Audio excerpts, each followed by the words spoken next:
Gerald Singleton. I want to thank everyone for coming out tonight. First of all, can everyone hear me? Can you hear me in the back? Okay, great. Generally, I don't have any problem projecting, so I wouldn't think it'd be a problem, but if you can't hear me, let me know. So first thing I want to do is say how sorry all of us are, everyone on our team is, to have to be here. I know that all of you have lost a tremendous amount. And while I love my job and I love being able to help people, this is always the hardest part. You come into a community and, you see people that are really hurting.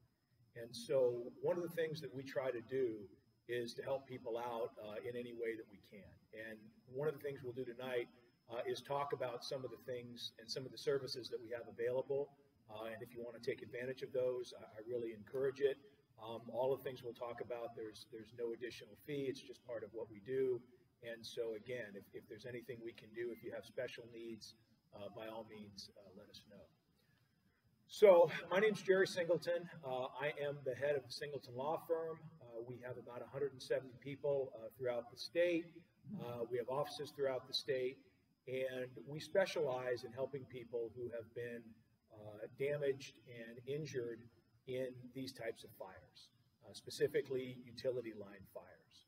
One of the questions we get a lot is, do we know that PG&E is responsible for this? And while obviously there's no certainty, as I was telling a couple folks here today, I don't know that the sun is going to rise tomorrow, but we are pretty sure that PG&E is responsible, and here's why. When you have these types of fires, there are certain indicators that let us know when it may be a utility line fire. And it has to do with all of the different conditions. All of those were met. So then we go and we look at the actual scene. And I'm sure many of you have been there. I've driven out there myself. Zogg, Mine Road, Jenny Bird Lane, all of the equipment and the evidence has been taken down, but that happened in phases. And so as soon as something like this happens, as you might imagine, PG&E, or they're not unique, whoever the utility company is, and we've sued all of them, DWP, Edison, SDG&E, they all go out and they all try to get custody of the evidence and to take it away. So those of us who do this kind of work together to make sure that they don't do that. And instead what we do is we wait until there's an opportunity for us to go out and have a protocol in place for removing the evidence. That was done here. It was done on 3 separate occasions, and it was all videotaped. So there's no question about what happened with the evidence. We know where it is. We know what the chain of custody is. It's now in the possession of CAL FIRE. We know where it went, and we know what it looked like.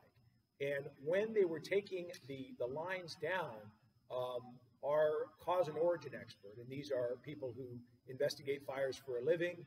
They've investigated thousands overall, but dozens, if not hundreds, of these utility line fires.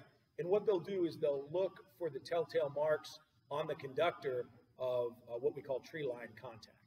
And that's exactly what they saw.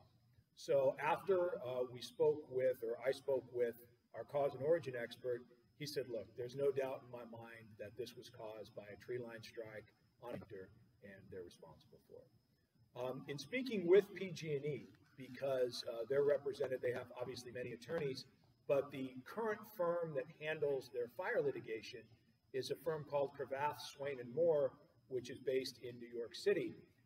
They handled their 2017 fires, the Camp Fire, and then the bankruptcy. In speaking with them, while they never admit liability, you can tell when you're talking with them what they think. For example, when we were talking about the glass fire, which I'm sure a lot of people are familiar with, hit Napa very hard, very catastrophic fire, probably be in the multiple billions of dollars. They were very optimistic, and it looks like their optimism was borne out. That does not appear to have been caused by PG&E. But when we talked about, for example, the Kincaid fire, which happened last year in Sonoma, when we talk about this fire, there really isn't any of that. It appears to be pretty obvious that they understand that they're liable. And so that gives us a good opportunity, because one of the first questions people ask is, what is the timetable? What are we looking at in terms of when we're going to be able to get compensated? And so when it comes to that, the attitude of the utility is key. The reason for that is they're the ones with the money, and they're the ones who decide when they're going to start the payment process. So in the Butte fire, and by the Butte fire, I don't mean the fire in Butte County in 2018, the campfire that destroyed the town of Paradise. I'm talking about the Butte fire, which was named because it started on Butte Mountain Road in Amador County. It then spread to Calaveras and destroyed about 800 homes. In that case, we were able to get people paid within 10 months of the date of the fire. That is far and away a record. Generally, it takes anywhere from 18 months to 3 years, depending upon the attitude of the utility. But in the Butte fire, PG&E was amenable to doing early settlements. We were having similar success in the Kincaid fire, which started last year, and we're already starting the mediation process. That case was delayed for about 7 months because, as everyone knows, we had the bankruptcy. PG&E didn't get out until the end of June, and so there was nothing that could be done on the Kincaid fire, even though technically it wasn't a part of the bankruptcy because it was a post-filing event in bankruptcy terminology. But what I want to do is use the Kincaid fire as kind of a blueprint for what we do here. There, we talked with the attorneys at Cravath and the specific attorneys, a gentleman named Kevin Orsini, and just said, look, you guys know you're responsible. You know we can prove it. You know we will. We have the resources. We'll do it. So rather than go through all that, because one of the great things about this area of the law is that PG&E has to pay the majority of your attorney fees and your expert costs. Rather than doing all that, why don't you guys, you don't have to admit liability publicly, but just agree not to contest it, and we'll get started on mediations. They hemmed and hawed, and finally they said, okay, they were going to do that. So now we're in that process. And I'd like to do something similar to that here. I've reached out to Kevin and the people at Cravath to see whether or not they're amenable to it. If they are, great. We'll get into that program very quickly. If they're not, that's fine. We'll go ahead and file, and we'll start the discovery process. But again, this isn't a very complex case like, for example, a couple of the fires in Southern California, specifically the Thomas fire, the one that was associated with the mudslides that killed 23 people. In the Thomas fire, that case took longer than any other one we've had to resolve, and the reason is CAL FIRE got its report wrong in terms of where the fire started. So Southern California Edison was very optimistic that they could beat it because, again, the CAL FIRE report was wrong. We had to go through discovery. We had to demonstrate to them, yes, we know the CAL FIRE report's wrong. Here's how you started the fire. Here's where it started.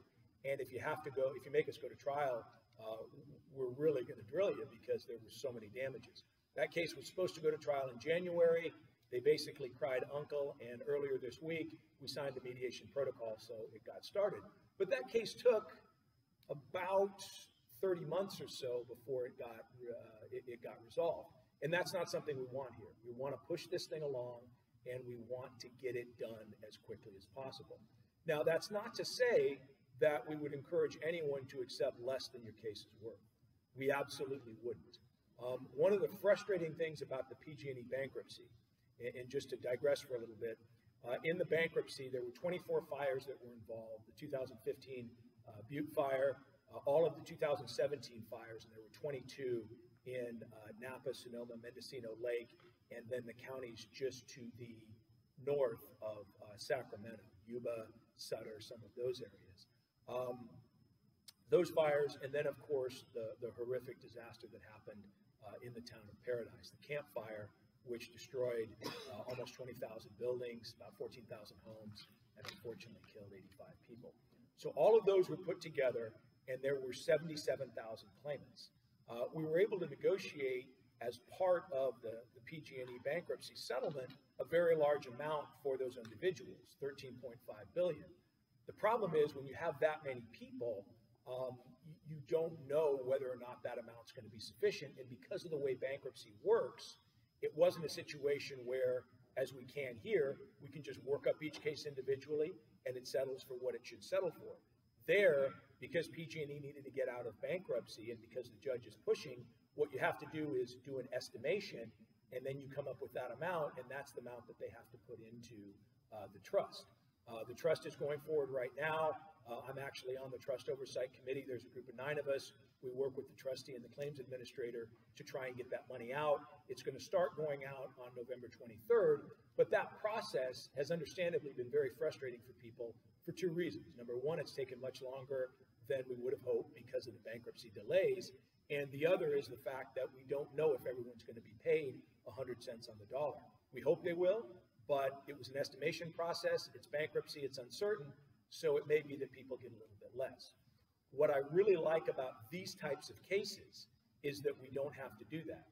And that goes into why I don't support class actions. One of the things that you'll hear, and one of the things people ask, is this a class action suit? And the answer is absolutely not.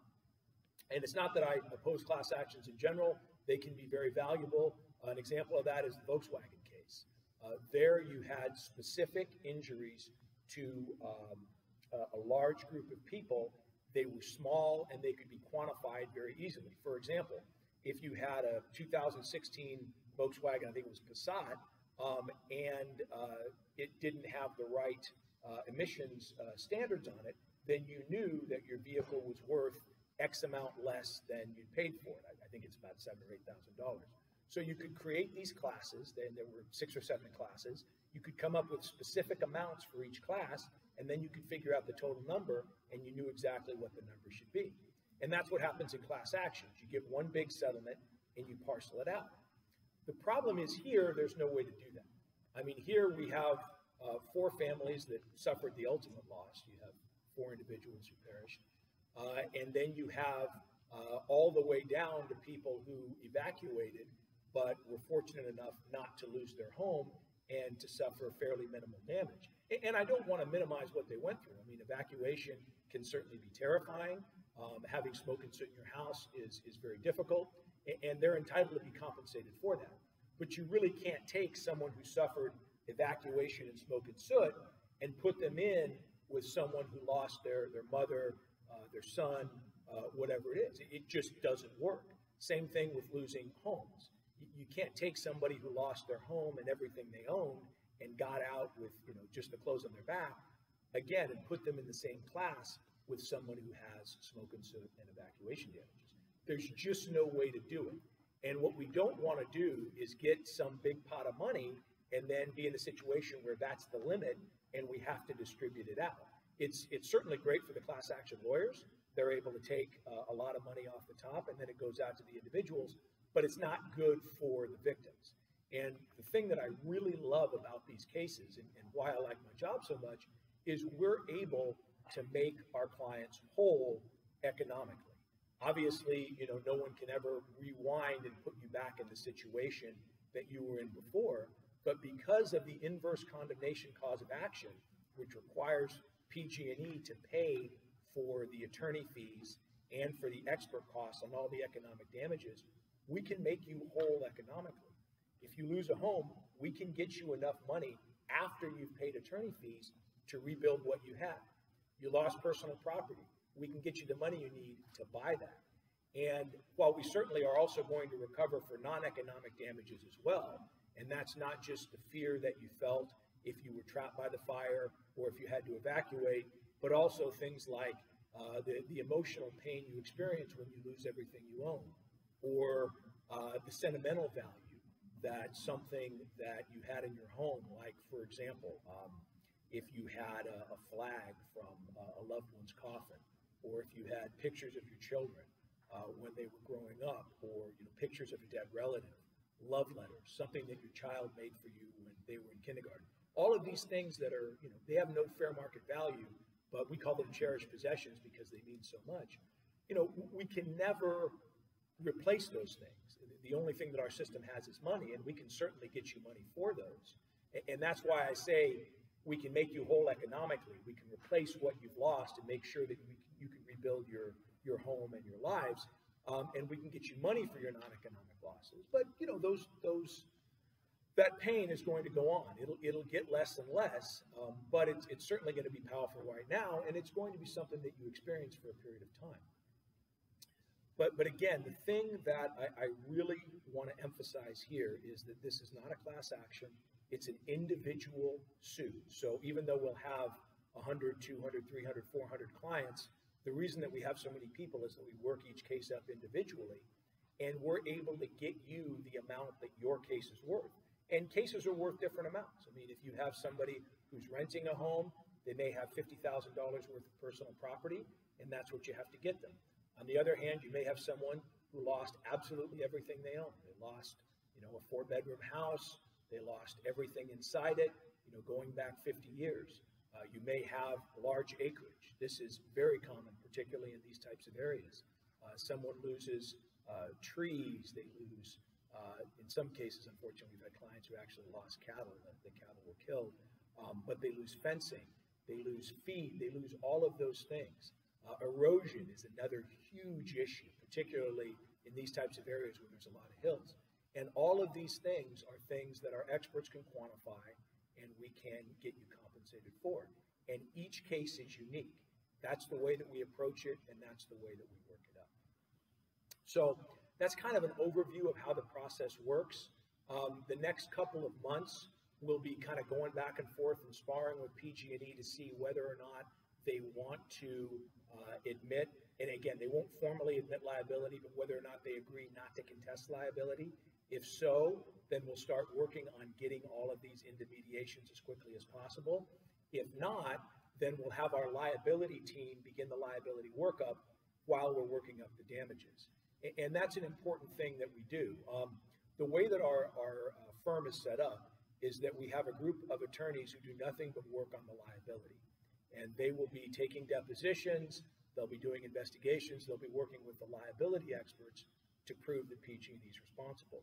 At the same time, we have a group, and a much larger group, and this is made up of paralegals, of attorneys, of all different kinds of people, damages experts, who do the damage expert workup.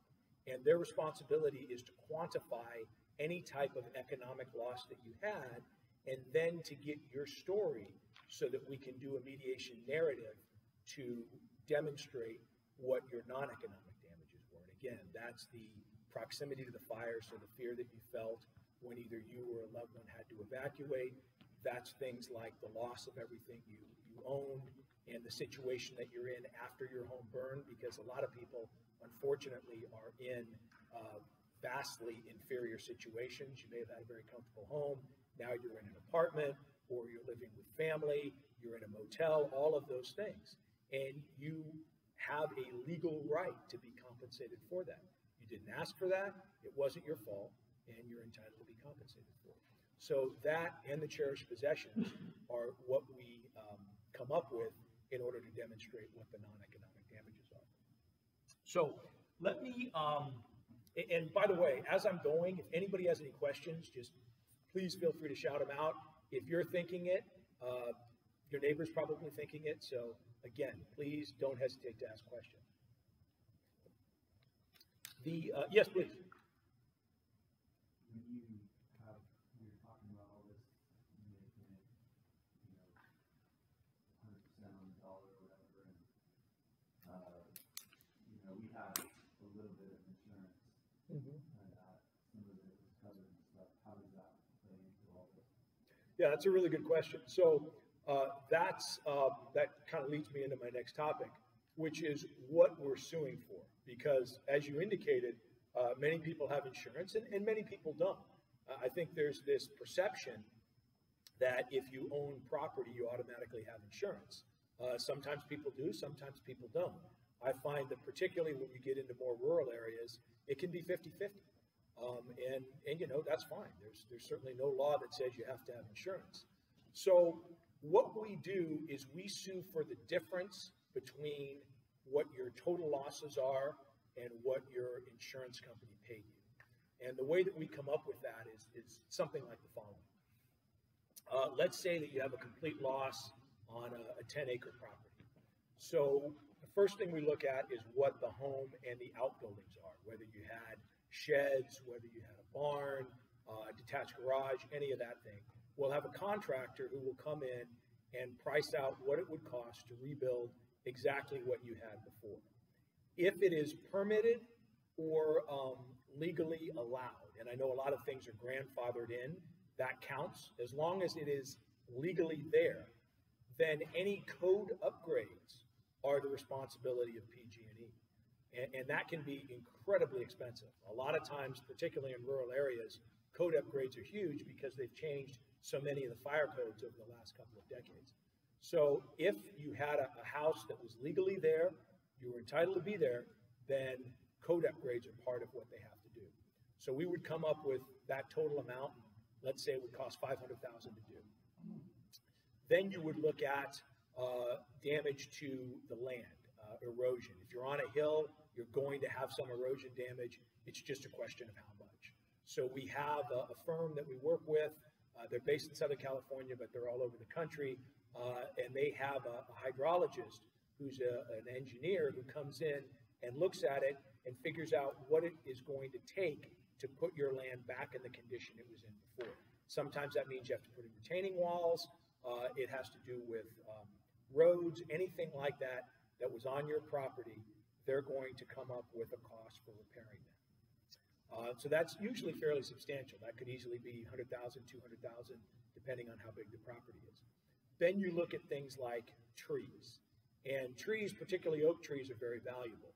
Now with trees, you can't go generally like for like. So if you had a 200-year-old oak tree, while it technically is possible to bring in a similar tree, the rate of survival is not very good. It's usually about 25 to 50%. It would take years to complete the process, and it would cost several $100,000. The courts don't deem that to be reasonable. So what we have to do is we have arborists who will come in, and they will say, okay, here's the number of trees that you lost. This is what it's going to cost to come up with a reasonable program to replant those trees. And a lot of times it means you have to put irrigation in. What it's going to cost to remove the trees that would pose a danger if they're left, whether it's because they could fall over or whether it's because they're fire hazards. And then they come up with an amount that compensates you for the aesthetic loss. Because if you lose old growth oaks, certainly not in any of our lifetimes are the new ones that they plant going to grow up to look like that again.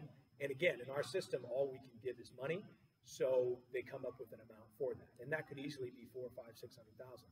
So let's just say it's $500,000. You have $500,000, $200,000, $500,000. So that's $1.2 million in terms of the real property. Then you look at the personal property.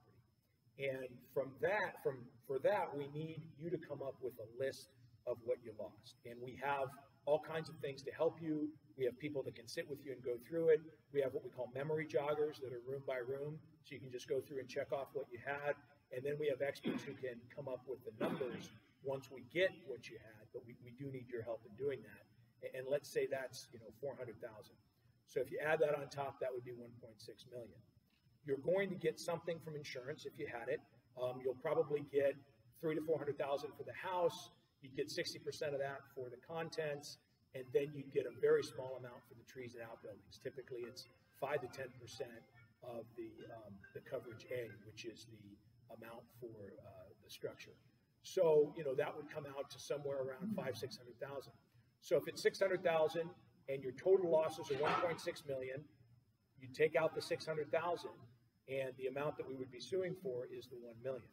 Now, on top of that, we would put all of the attorney fees and the expert costs that you would have to pay, because PG&E, under the inverse condemnation cause of action, has to pay reasonable attorney fees and costs for economic losses.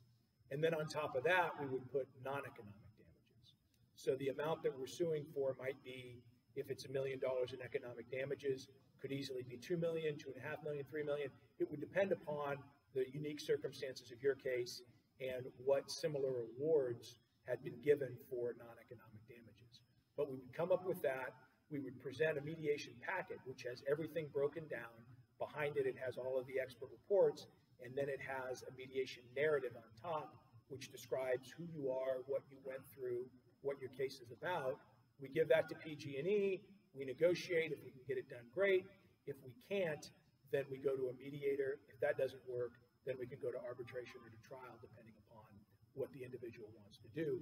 But that's basically how it works. And so if we determined in in working with you, that $1 million was your actual out-of-pocket, real economic losses, then we'd want to make sure that we made sure we net you that, plus something else for having gone through it after all is said and done, after attorney fees and expert costs are paid. So that kind of in a nutshell is how it works. It's not as time intensive as it sounds, simply because most of the work is done by the experts. The one thing or the two things that we really need your help with, number one, the personal property list, because only you know what you had. And then we obviously need to talk to you about your story. And so that's something that our people will talk with you about, and they'll get that information, prepare that, and then that's how it goes out. Yes? On the mitigation, once you come up with a number that you want to sue for, and then they go through mitigation, in the past, what are you looking at, 80% or 90% or less? Oh, you mean the mediation process? Yeah.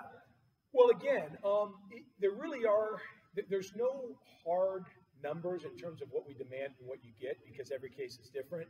If you have a case that's based primarily on some of the harder things to quantify, like tree damages and non-economic damages, then you're going to ask for a ton and get a lot less. On the other hand, if you have primarily an economic loss case, where most of what you're asking for are buildings that are destroyed, and it's very straightforward to determine what the cost to repair those are, then you're going to get a much higher number. But what we always say is this: once we work with you and we've together decided what our number is going to be, we're not going to settle for less than that. And if we have to go to trial, we can go to trial. But and look, obviously, full disclosure, it may turn out when we go forward that something miraculous happened and PG&E wasn't responsible. And if they're not responsible, they shouldn't have to pay. But that's very unlikely. And if they are responsible, then they should have to make you completely whole. Again, when we talk about the emotional, that's very nebulous, and that is subject to debate. When we talk about the economic damages, obviously our experts are going to come in high, and their experts are going to come in low, and we'll work with that. So what we do is, after we get the expert reports, we sit down with you and we talk about what numbers do we really need. We identify what that is, and we would never recommend that you settle for anything less than that. So this is a case where you should get 100 cents on the dollar for what your economic losses are. And in addition to that, you need to get something for having gone through it. So it's a situation where you're made whole economically and you've received something for the pain and suffering you've experienced. Yes, sir? You put a price on your livestock or your animals here, Through experts. So we've had all kinds of livestock that we've dealt with, whether it's cattle.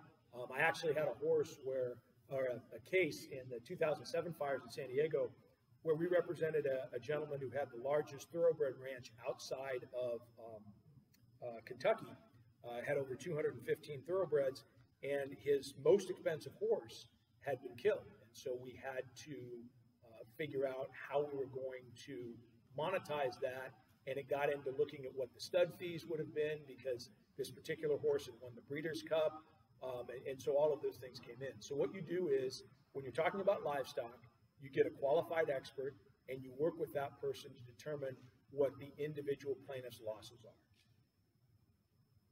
Yes, ma'am.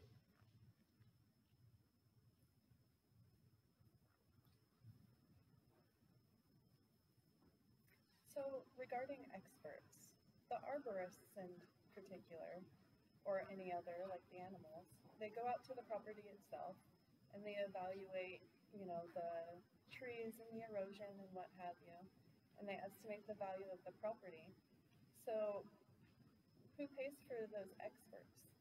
Okay, good question. So I don't know if you could hear in the back, but the question is... I would like someone to come to my property, that's why I'm asking. Oh, of course.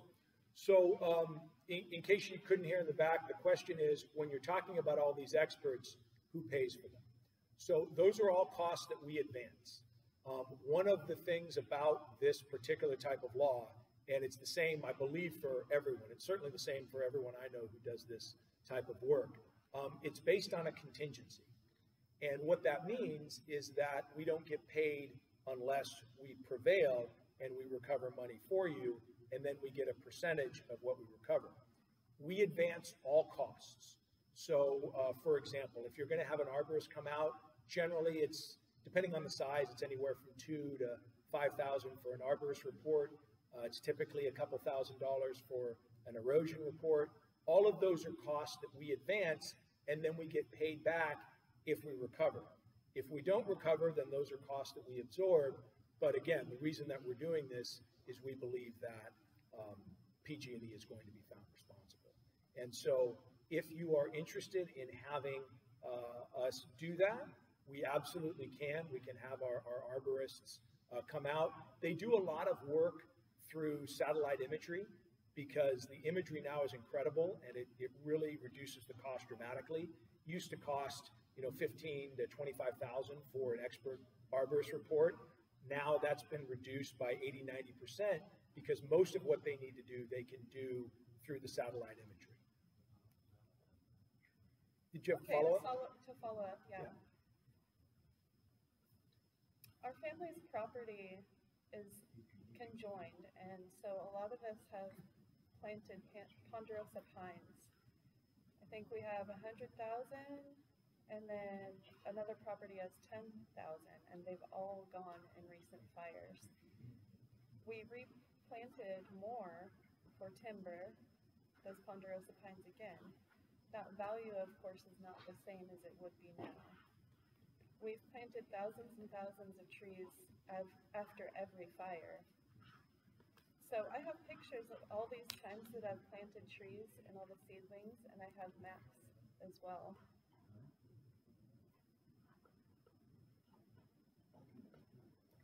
I believe our property is the only place that does this sort of thing for timber, so I feel like the value is therefore more.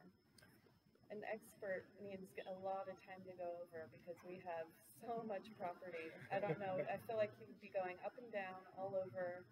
We have a lot of ravines and a lot of acreage to cover, so I'm not sure. He might need to be there for a few days. Oh, absolutely. And another great thing are drones. I mean, drones is the other thing that has revolutionized it because in addition to satellite imagery, which just takes a picture, with a drone, you can have them operated and you can get exactly what you want. Now, you're 100% correct. Timber is calculated differently than, oak trees that are there and are beautiful. With timber, we're going to look at it in terms of an economic loss as opposed to the way that we look at oak trees and that kind of thing. And that's fine. What we do then is we're looking at a way to monetize it that is different than the arborist. So we wouldn't use the same arborist. We would use people that specialize in valuing timber.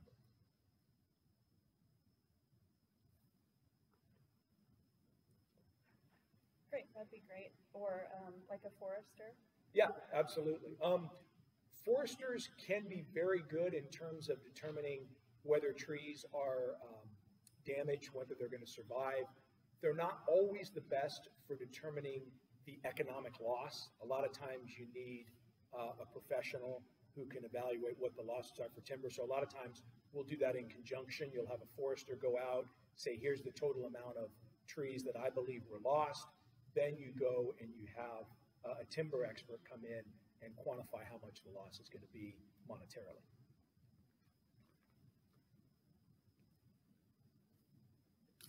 Also, it really depends on how old the trees are themselves. Some we have anywhere from 4 years old to 35 years old. And so the year of the timber, I think, is dependent on the value itself. Some of those trees have been there for quite a while. Oh, 100%. Yeah, obviously, the older the tree, the more valuable it's going to be. Absolutely. Yes, sir. You had a question. So all these experts and stuff like that, totally this, but you guys are getting like 33% or something.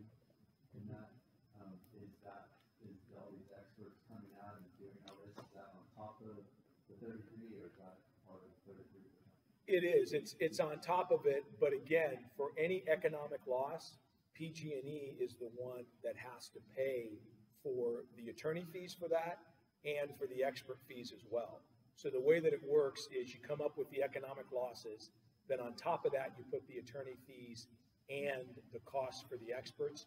Then on top of that, you put the non-economic losses. So it's not coming out of that 66, whatever percent.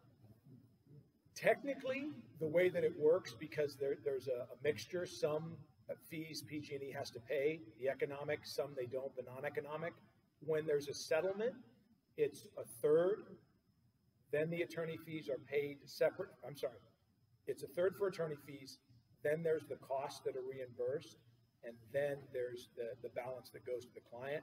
But again, as part of the whole settlement, they've had to put in an amount for that. So that's the way that it works.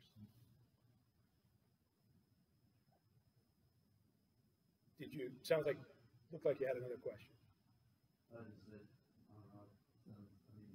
I hear what you're saying, so it's, you guys are kind of putting that amount in there, but it still sounds like there's a possibility that we're going to end up with less than 60% or 66%. Right. Well, again, the way that it works is the attorney fees are paid, and then of the 66%, the expert costs come out of that.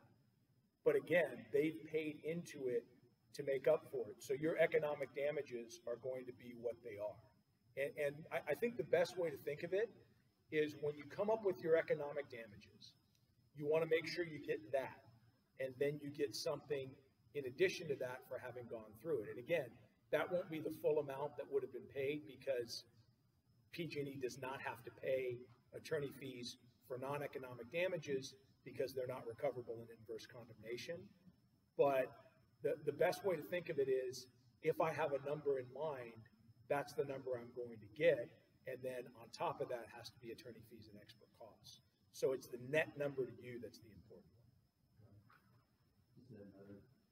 Is there, I mean, this, after this is all said and done, is there anything that you guys are going to do to try to get PG&E to pull their heads out of their ass? Yeah, it's a good question. Here's what I would say to that.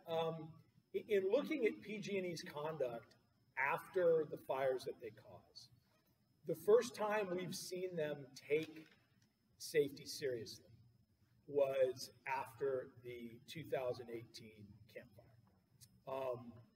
They are much better about what they're doing. The problem is they neglected their infrastructure for a decade. And it's not like Edison or SDG&E, which has a limited service area. They have 70,000 miles of lines. And so the problem is, even though they're putting in the money that they're supposed to now, and even though they have the programs in place that they're supposed to now, and they're actually doing them, used to be that they had these programs that look great on paper, but they didn't actually do it. Now they actually are, and they're being monitored very closely by Judge Alsop, who is the one that, is monitoring their bankruptcy. I'm sorry, not their bankruptcy, their probation, because as I'm sure you know, they were convicted of 6 felonies in conjunction with the explosion in San Bruno in 2010. And so as a result, Judge Alsop is able to monitor what they do. And he really is doing a good job, and they really are changing. The problem is it's going to take several years before they get their system to where it should be. And again, the reason for that is they spent 10 years where all they did was take money out and funnel it into dividends that went to Wall Street. So they paid out almost $5 billion in dividends over a 5-year period, during which time they cut their maintenance and inspection budgets.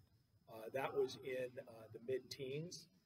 They'd stopped that practice by 2017, but we were able to get all this discovery when we were doing some of the liability and punitive damages discovery in some of the earlier fires.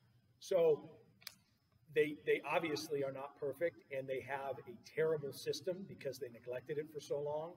It is changing, but I know that's cold comfort to people who are in the position that you're in. So, yes, sir. So you're saying the fact that they're on probation has no effect on settlement?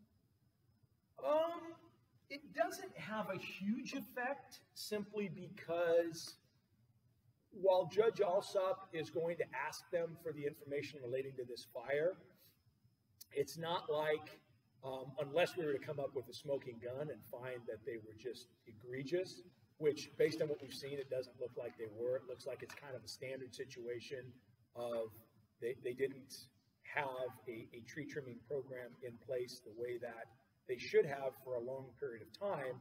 And as a result, even though they put one in place, you can't just go out and inspect 70,000 miles of lines in a year, which is basically what they've tried to do. So it's going to take several years. If we were able to find evidence of punitive damages, meaning that they were reckless or not intentional, because they're not going to intentionally start a fire, but they were so reckless in their conduct that it made something like this much more likely, then I think Judge Alsop might step in and take some kind of action. But absent that, I don't think that there's going to be any interplay between the fact that they're on probation and this particular lawsuit. So one thing that I do want to say for those people that do have insurance, and this is one of the services that we provide, we have an insurance expert on staff that we make available to anyone who has insurance and who has questions. And this is free. I absolutely encourage people to take advantage of it, because some people hire public adjusters. I'm not a huge fan. There are some instances where it makes sense, but a lot of times it can be a lot of money spent that is not necessary. The bright spot is you can recover that fee as part of your lawsuit if you do that. But what we basically offer is someone who has 30 years in the insurance industry. He was a line adjuster. He ended his career as a senior claims supervisor. So he's got a ton of experience, and he can help out with any issues that you have. Just let us know if you need his contact information. We'll make them available. The other issue, or the other area that we help out with, is FEMA. And there's a couple of different things that FEMA does in these types of situations. One is the cleanup program, and we call that the FEMA program. It uses different names in every place where they have one of these fires, but basically what it is there are three entities that are involved: federal government, California Office of Emergency Services, OES, and then the local county. Mostly it's FEMA dollars being administered by Cal, OES, and the local county, and what they'll do is provide cleanup. And they'll do it for free if you're uninsured, or if you're insured, then they will take the amount for debris removal in your insurance policy. Generally, it works pretty well. The downside is it's really a battering ram, not a rapier.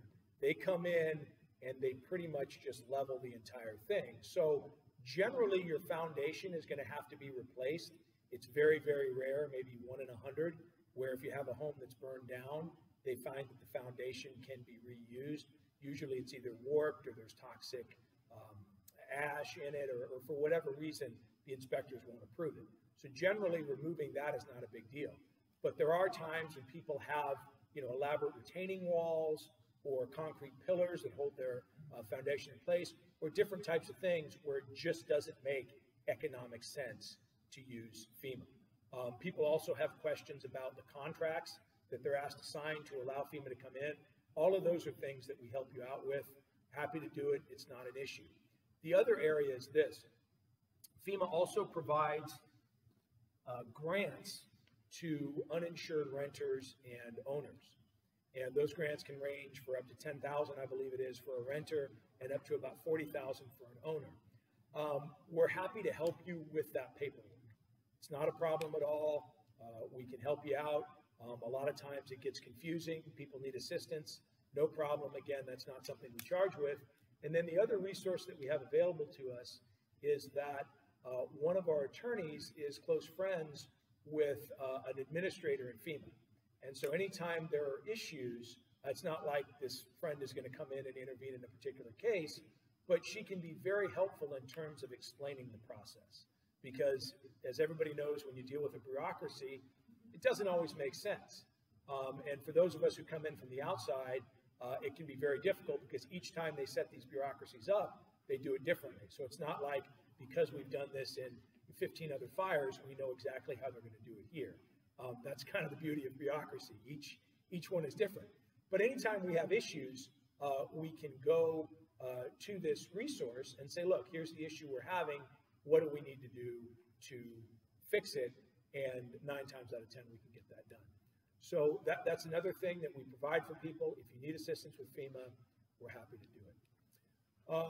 In terms of the overall picture here, one of the things that I'd like to ask is, are most people total home loss? Are we talking about acreage? What types of losses have you experienced? If people are comfortable. Yes, sir. I lost a barn garage. Okay. And then all my trees. Okay. And about 200-foot of fence. The well system, the water system is gone. Got it. The UV system, and then a bunch of windows on my house. Understood. Okay. And yes, sir. Lost everything. It was white clean. I'm sorry.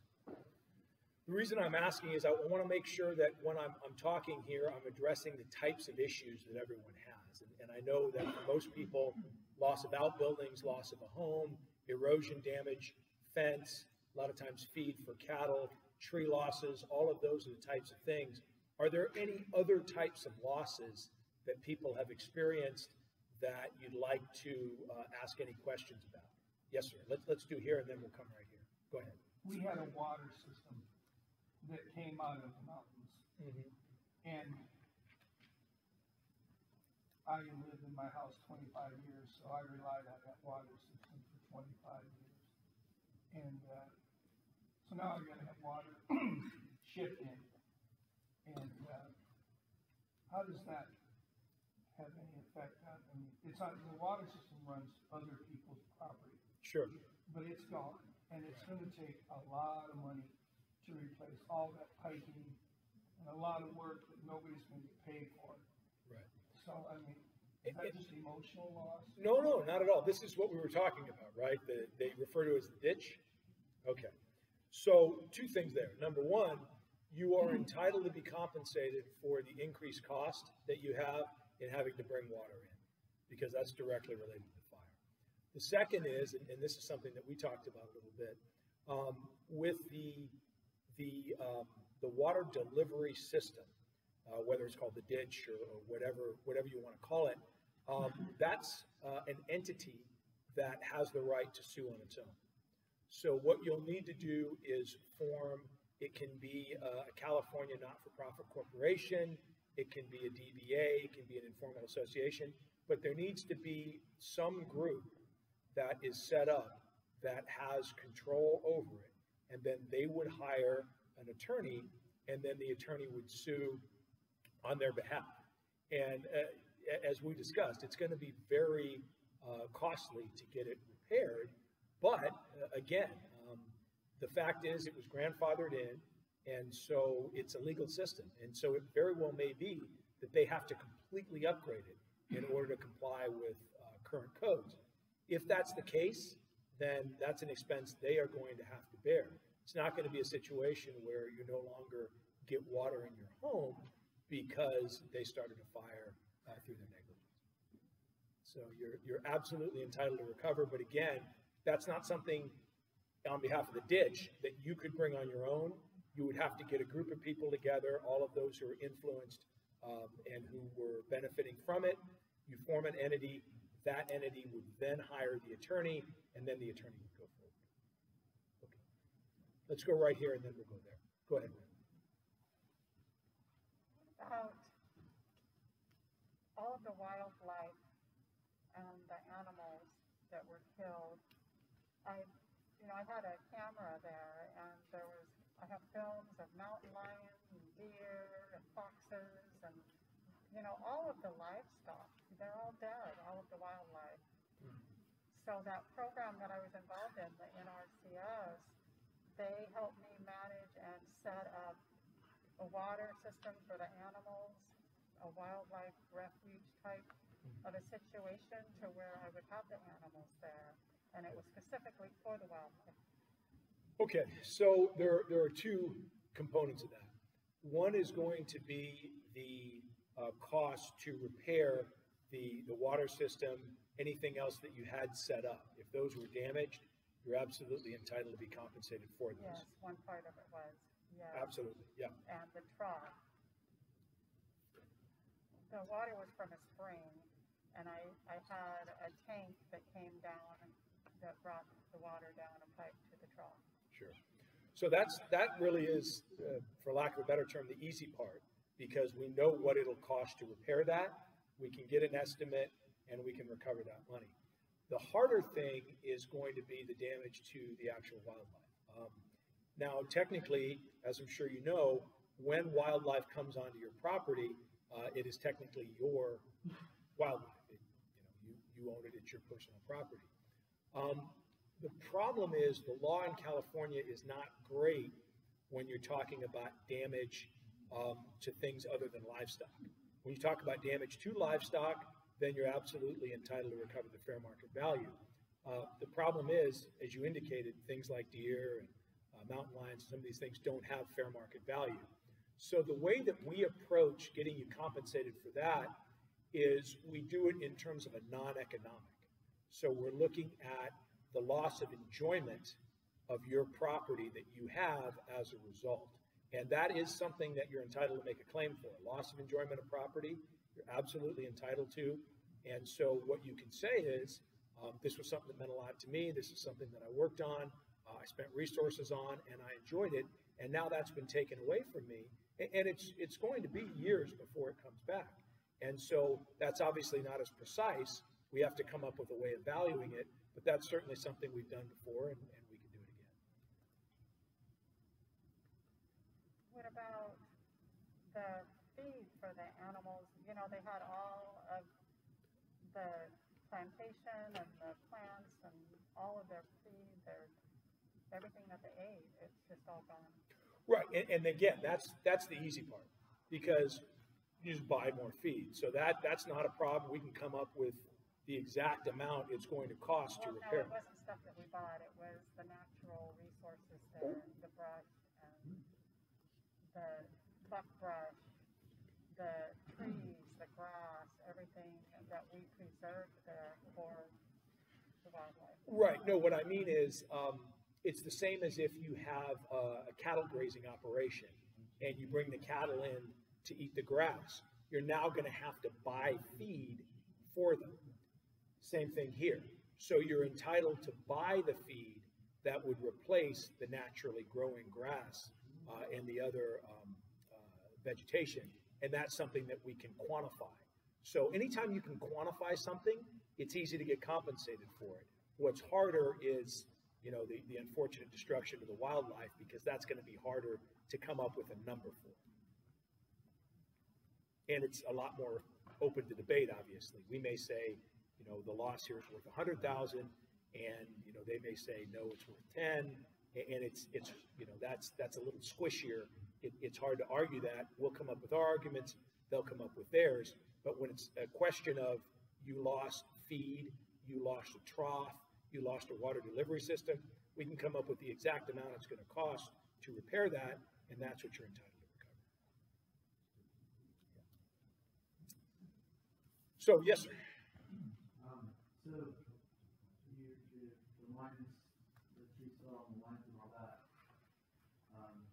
it occurred in the past, like with some of the fires and stuff, PG&E came in to try to, cut trees and stuff and that, and people didn't want that. And I know some properties in Zogg, that happened because they kind of got covered, their house covered, they weren't, by the road, whatever, couldn't see in. They wanted their privacy. I get that. But with PG&E, and we would say, well, on July 27th, we came there to cut these trees and bushes or whatever away from the line, and they refused, No, they're not, for two reasons. Number one, within a certain number of feet of their lines, they have an easement. And so anything within that, unfortunately, it doesn't matter what the property owner wants. They can just get rid of it. They have absolute discretion. Now, when you get outside their easement, there are a number of codes in the Public Utilities Code and there are general orders. There are all different kinds of things that control what they have to do in terms of cutting trees back.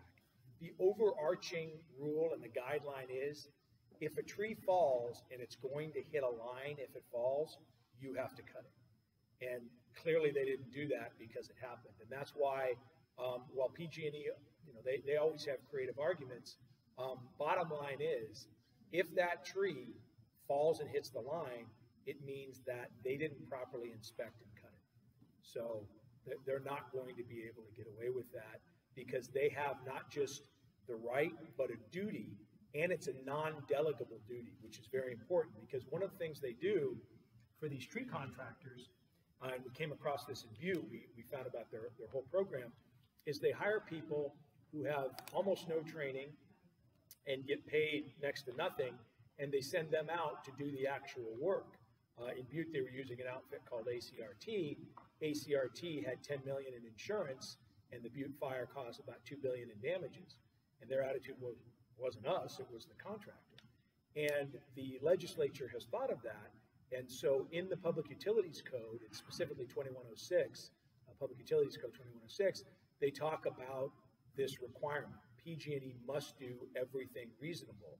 And in the statutes and case law interpreting that, they specifically say it is a non-delegable duty, meaning that PG&E cannot delegate it to anyone else. They can certainly hire other companies, but if that company makes a mistake, then it's on PG&E and they can be found liable for it. And the whole reason behind that is they don't want PG&E or any utility to hire a fly-by-night operation. And I'm not saying ACRT is, but I'm just saying they don't want them to hire fly-by-night operations that don't have enough insurance and capital to make things right if they cause one of these fires. They say to utility companies, we're giving you a monopoly, we're giving you a guaranteed rate of return, which in many cases approaches 10%. In exchange, you have to do everything reasonable that can possibly be done to prevent these types of things from happening, and you can't delegate that to anyone else. So that's not going to be an excuse that'll work for them. Well, we had the snowstorm a year or so ago, Mm-hmm. and that we lost a tree on one of the power lines, and they came out, the fire department came out, and they saw the lines were frayed and stuff, and they made PG&E come out and replace that line. And at that time, right after that, I know Nick, that being the vendor there, they had tree people come out and mark trees that they were supposed to come out and cut. They, came by and asked for permission, the whole 9 yards to go ahead. They never showed up. Yeah, that happens. Give you an example. In one of the cases I did, there was a pink slip that was issued by one of the tree contractors, which said this tree needs to be cut within 90 days, or it's going to be hazardous. SDG&E, which was the one involved, overruled that, decided not to cut it. On the 95th day, it fell and caused the Rice Canyon fire. So you're right. Unfortunately, they don't always do it. Generally, it's one of those things where the right hand doesn't know what the left hand is doing. They mean to do it, they just don't get to it in time. And unfortunately, that happens. I mean, again, the problem with PG&E is they're too big and they have way too much service territory. And because they neglected their grid for a good decade, even though now they're starting to do what they should have done, they're way behind the 8 ball. So it's going to take years before they get back to where they should be. Yeah. Yes, sir. We're asking about different losses. I've lost all my units and all my corner posts on my fences. I'm just breeding cows and Yeah. so, we're buying hay, but you gotta start putting fences back up. So, on something like this, we just keep all of our bills. Yeah. And, how about labor? Yeah, so what we do typically, because a lot of people are in your position where you have people that you're either going to do it yourself or you're going to have your ranch hands do it. And this isn't a situation where they should get the benefit of your labor. So what we do is say, okay, if it would cost a contractor, let's say $1 million to replace the fencing on your property, and I don't know how big your property is, so that may be way too high, way too low, it depends. That's what we would ask for. And that's what would be fair, because it's not fair. It's like if you built your house. It's not like they get to say, well, he rebuilt his house, he didn't actually spend it, so we don't have to pay for any labor, we just have to pay for the materials. That's not how it works. It's what it would cost a third party who has an arm's length transaction, so no skin in the game, what they would charge. And obviously it can't be unreasonable, but as long as it's reasonable, that's what the law says. And there's a lot of different jury instructions, but they all say, as long as the expense is reasonable, then the plaintiff is entitled to recover. It's like right now, a fencing contractor is looking at $3 per linear foot, and I've got like 10 miles of fence. Yeah. So it's going to be. I can do it cheaper because I don't pay much. Right. Or my kids. Yeah, exactly. But it's like you said. I mean, they're because they started a fire and burned down your fence, they don't get to then have your free labor. That's not how it works. So what we do is we come up with an estimate based upon a reputable contractor, and if it's $3 a square foot, then that's what they would have to pay. Okay, now, since, I'm just concerned about the perimeter thing, I've got neighbors, so, how we can split the cost on that. I mean, it's not fair to PG&E that we both split for the same thing. Right. That is absolutely correct. So typically, that's something that we would work out. So sometimes we'll represent both neighbors, and then it's very easy. We just say, your claim is X, your neighbor's claim is Y, and then you have this claim in common for the fence, and that makes it very easy.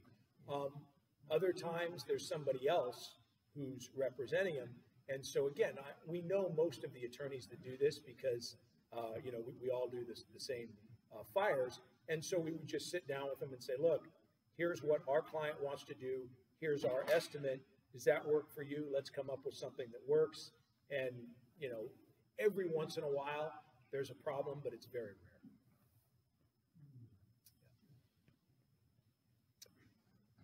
All right, so what other questions do we have? Yes, ma'am.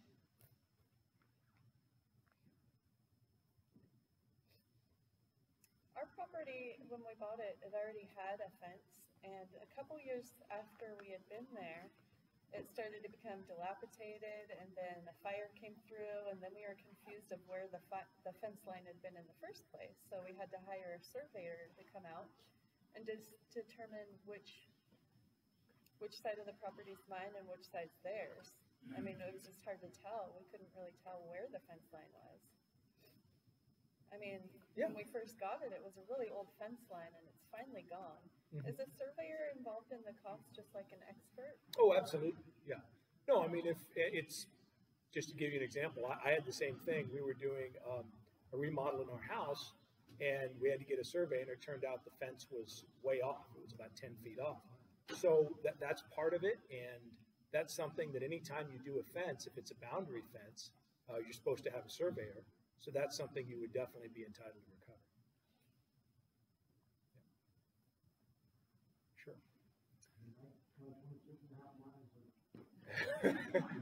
Yeah, it's a lot of fence. So, yes, sir, go ahead. If you're thinking about rebuilding, for us, we're thinking about rebuilding, would you wait until this is settled, or should you go ahead and go about it, or what's the? That's a really good question, and it brings up a good point, which is that there are different ways of evaluating loss. There are different measures of damages. There's the cost to rebuild, and then there's the diminution in fair market value, which is always quite a bit less. Because with diminution in fair market value, you start off at 100% of the property, and post-fire, most properties, particularly out here, where you've got large acreages, are still going to have some of their value, whether it's 10%, 20%, 30%. So, typically, when you're looking at diminution in value, you're looking at about 75% of the pre-fire value. The great thing about cost of cure is that you're not limited by the pre-fire value. You can spend whatever is reasonable to replace what you lost. And typically, that's more than 100% of the pre-fire value. I mean, we typically get 125, 150, 175, and as long as you're in that range, it's going to be held to be reasonable. Now, you can get obviously much too high. I mean, if you're talking about 3, 4, 5 times what the pre-fire value was, a lot of times that's not going to fly. But there are cases that have held up to 167% of the pre-fire value. In that case, it's called Kelly v. CB&I Constructors. It wasn't a cap. It didn't say you could never go above this. It just said in this particular case, we believe that this 167% of the pre-fire value is reasonable. So the reason I'm saying that is when you talk about the cost of cure, which is the measure of damages we want to use for all your cases, you have to have two things. One is it has to be reasonable, and the other is you have to have a genuine intent to make the repairs. So anytime somebody starts the building process, it's great because we can say, look, they have an intent to repair, they've already started. Doesn't mean you have to. A lot of my clients will say, and this is absolutely legitimate, I'd like to rebuild, but I don't know if I'm going to have enough money, so I have to wait and see what I get. They understand that. That's something that we explain a lot, so that's not a big deal because unfortunately most people are underinsured. Also, that they consider declared a natural disaster. Mm-hmm. That if you have insurance and there's part in there that in our insurance was that there was an extra like 20% of the value Right. that allowed for upgrades or stuff like that. Mm-hmm. But because it's a natural disaster, if we decided to sell the place and go buy somewhere else, we could still collect that money. You can, right, but you can't recover cost of cure. So you obviously have to do what's right for you. But if what people usually ask me is, I'll get a lot of calls 6 months, 9 months, 12 months later saying, if I sell, how will it affect my case? And what I'll say is, if you sell, you are by definition limited to diminution in fair market value because you don't have the intent to repair something you no longer own. Now, it may be that you're not going to repair it anyway, and if you don't have an intent to repair, and it doesn't have to be, I'm writing this in blood, it has to be, I'd like to repair it if I can. That's fine. There was testimony in the seminal case, it's called Henninger v. Dunn, it was from the 80s, and there the plaintiff testified, I like the land, I like the way that it looked, I like the natural beauty, and I'd like to see it restored. That was his testimony almost verbatim, and the judge and the jury and the Court of Appeal found that's enough, that's a genuine intent to repair. So if you're one of those people, like many of my clients are, who feel like, I'd like to repair, but I want to wait and see how much money I get because it may not make sense for me, that's fine. But if you know for a fact you're not going to repair and nothing would change your mind, that's a different story. The one caution I will give people is this. If you talk to any psychiatrist, psychologist, any counselor, they will always say, never make it a major decision after a catastrophic event. And this is obviously a catastrophic event. So what I always tell people is, even if you feel like right now you may not want to rebuild, wait 6 months and see how you feel. You may change your mind. Obviously, if you don't, that's certainly fine. Everyone has to do what's right for them, but it is just a good idea not to make major decisions after catastrophic events. All right, what other questions do we have? Oh, one thing, if anybody has, I know a lot of you have already signed up. If anybody hasn't signed up and you'd like to meet with us or to get informational packet, that's fine. We're happy to do with it. We can also meet with you individually. One of the things that we do is if anybody wants to meet, I know it's harder to meet in person now that we have COVID, but if you would like to meet, just let us know. We're here for a couple of days and we're going to be coming up every couple of weeks. We also have a Sacramento office. We have some of the people here today. And so anytime you want to meet, anytime you need to meet with us, no problem at all. We're happy to head on up. And then lastly, we are working with a local firm, Bar in Mudford. I don't know if anybody knows them, but they're also involved and are working with us on this case. So thank you all for coming. We're going to stick around, and if you'd like to ask any individual questions, by all means, please come on up. Thank you. Take care. So if we had questions, we could talk to Barb about. Yeah, now the only thing is they're not fire experts, so they'll probably refer you back to us. What we like to do is work with good local attorneys, because we don't know where this case, first of all, we don't know if it will go to court, but if it does go to court in Shasta, then we want to make sure we have very good local counsel, and they're obviously excellent. I've worked with them on other cases and really think the world of them. So yeah, so you could obviously talk with them, but on fire-specific things, they'll probably refer you to us. The other thing is my cards are here. My email and my cell phone is on it. So if anybody has questions, please feel free to reach out to me.